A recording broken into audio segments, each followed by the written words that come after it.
Tipping has become the thing to do post-pandemic, whether it's buying a coffee, food delivery, or getting your car washed. Some consumers say they feel more pressure now to tip than ever before.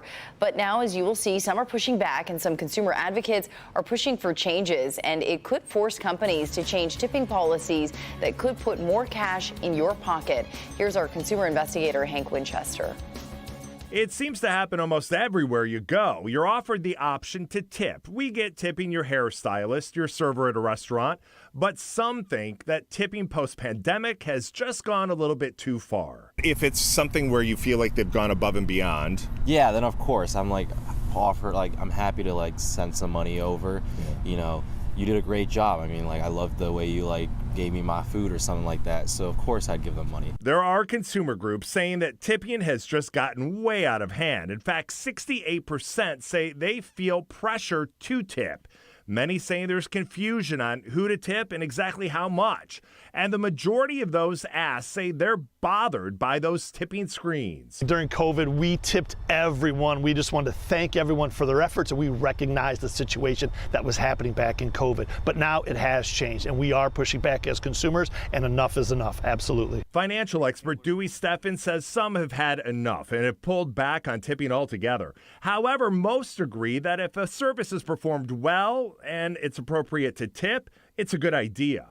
It's the pressure some feel that causes the concern. Do you think businesses will stop demanding or stop offering the option for tipping like that? Well, I think that might be a little more slow to come than you think. I mean, it's just on there as a kiosk that says, do you want to? No one's in, essence, putting a gun to your head. So I don't think employers are going to be fast to change that, but I don't think they're encouraging it as well. And so the consumers have the choice. You just have to use your voice. Whether it's Uber, Starbucks, food delivery, you also need to check the receipts. Check to see if a gratuity has already been added. That could impact whether you add to it or pay the amount that is owed. Now, some companies may be taking time to look at their tipping policies. Changes could come in the future, but as of right now, no major retailers have said they're going to stop allowing consumers the opportunity to tip if they choose to do so.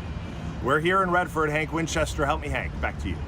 Yeah, Priya, interesting conversation. And Hank just mentioned the pressure. I was at a local sandwich shop recently, a popular sandwich shop, and there's always that notice that comes up, do you want to tip? How much do you want to tip? I've asked the service workers if the tip goes to them. They told me don't press tip. Really? Because it goes to the owner who they claim didn't share it with them. Interesting. So you're trying to do a good thing, but then they're not even seeing it. Yeah, it's different if you're going to a restaurant, you dine in, or you're getting your hair cut. That's a very different experience. But, there's certain coffee shops, big companies. I'm okay, Okay. Yeah. Debate can continue. Exactly.